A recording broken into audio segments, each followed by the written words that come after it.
শুভ সকাল বন্ধুরা, তোমরা সবাই কেমন আছো? আশা করছি সবাই ভালোই আছো। নতুন একটি ভিডিওতে তোমাদের অনেক অনেক ওয়েলকাম। আমার ভিডিওগুলো তেমন একটা ভালো হয় না, কিন্তু আমি চেষ্টা করি ভালো করে করার। ধীরে ধীরে আরও ভালো হবে। আশা করছি তোমরা আমার পাশে থাকবে এভাবেই। জানালা খোলো তো, জানালা খোলো। এই পড়ে যাবে। জানালাটা খোলো তো।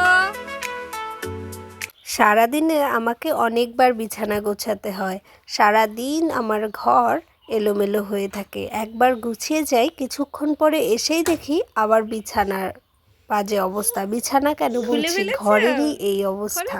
তোমরা তো দেখলেই ভিডিওতে। কিন্তু কি করব বলো, ওকে তো আর কিছু বলা যাবে না, ও তো এমন করবেই, তাই না? তো ওইটা খোলো, ওই পাশেরটা খোলো। হ্যাঁ, এটা খোলো। হ্যাঁ, গুড।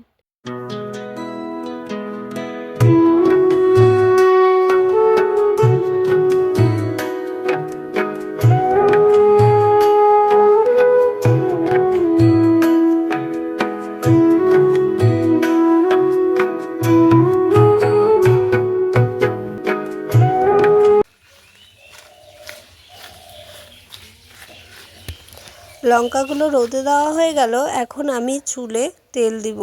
আমি বেশিরভাগ সময় বিকেলবেলা চুলে তেল দিই, রাতে থাকে, পরের দিন আমি শ্যাম্পু করে নিই। কিন্তু যেহেতু আজকে ভিডিওতে তোমাদের সাথে দেখাবো ভাঙা কাপের কাজ, তাই আজ আমি সকালেই চুলে তেল দিয়ে নিচ্ছি। আর আমি চুলে তেল কিভাবে দেই সেটাও তোমাদের সাথে শেয়ার করে নিচ্ছি। আসলে এক জায়গায় শুধু যদি দাও তাহলে সেই চুলের তেলটা এক জায়গাতেই থাকে। আর একটু সময় নিয়ে তুমি যদি এইভাবে দাও তাহলে আমাদের অনেকটা হেল্প হয় চুলের। প্রথমেই তো তোমরা দেখলে আমি কাপটা কি কাজে লাগালাম। যে কোনো জিনিস মিক্স করার কাজে এই ভাঙা কাপগুলো ইউজ করা যেতে পারে। যেরকম আমরা অনেক সময় ফেস প্যাক ইউজ করি নানান কিছু দিয়ে, হোমমেড, ওটা তুমি ভাঙা কাপে রেডি করে তারপরে লাগাতে পারো। যেরকম আমি 2 রকম তেল ইউজ করি, তাই ওটাতে আমি মিক্স করলাম, তাই এটা কাজে লেগে গেল, অন্য কিছু আর লাগলো না। এরকম DIY করা যেতে পারে। আর যদি কফি কাপ হয় তাহলে তোমরা ওই কফি কাপগুলো যেহেতু বড় বড়, তাই সেগুলোতে অ্যালোভেরা গাছ, মানি প্ল্যান্ট এইসব লাগাতে পারো। তো দাদাই দাদাই দিদি মা রান্নাবাটি বলতো, ভাজা বাদাম, তারপরে বলতো পাপা, তারপর বলতো মাম্মাম,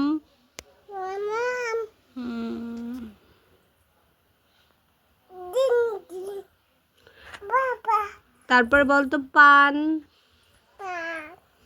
পাখি, পাখি বলো, পাখি। শোনা, এই শোনা, বলো পাখি। দুষ্টামি করে না বাবা। মেয়ে আর থাকবে না, ও বাইরে যাবে এখন। এদিকে দেখো, বাইরে এসে দেখি মা বাসনগুলো ধুয়ে ফেলছে। আসলে আমি এগুলো বাসনগুলো এক জায়গায় রেখে এসেছিলাম, ভাবলাম যে আগে চুলের তেলটা দিয়ে আসি, তারপরে বাসনগুলো ধুবো। এসে দেখি মা সব ধুয়ে ফেলছে। দেখো আমার ঘরের অবস্থা, কিছুক্ষণ আগেই কিন্তু গুছিয়ে গেলাম, আবার দেখো আবার ফেলে দিয়েছে। আর এখন বলছে তেলটা খুলে দিতে, ও তেলটা মাখবে।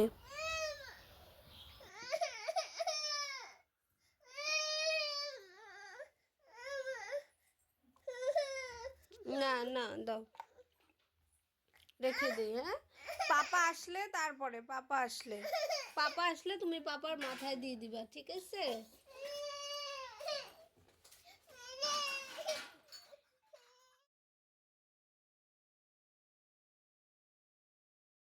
চলে আসলাম দুপুরবেলা।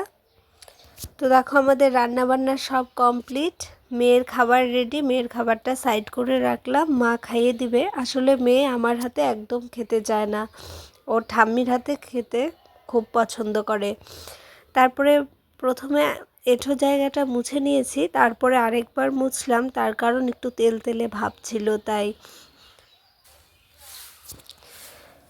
আমাদের দুপুরের পরে তেমন একটা কোনো কাজ থাকে না। এই যে বাসনপত্র ধুলাম, মুছলাম, এখন উঠানটা ঝাড়ু দেব, তারপরে কাজ কমপ্লিট। তারপরে সেই শুয়ে বসে থাকা, আর কোনো কাজ নেই।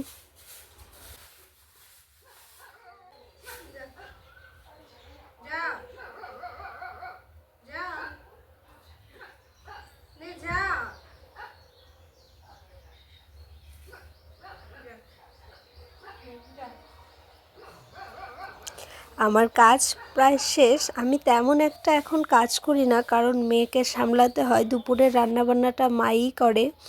ছোটোবেলায় দেখতাম, ছোটোবেলায় বলতে বিয়ের আগে দেখতাম উঠান ঝাড়ু দেওয়ার পরে আমার মা সবসময় পা ধুয়ে ঘরে উঠতো।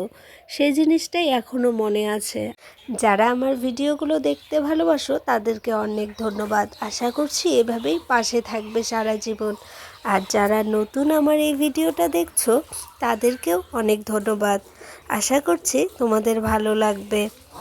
আর যদি একটুকুও ভালো লেগে থাকে তাহলে সাবস্ক্রাইব করে পাশে থেকো। পাপোশটা রোদে দিয়েছিলাম, এখন ঘরে নিয়ে যাচ্ছি, ঘরে বিছাবো।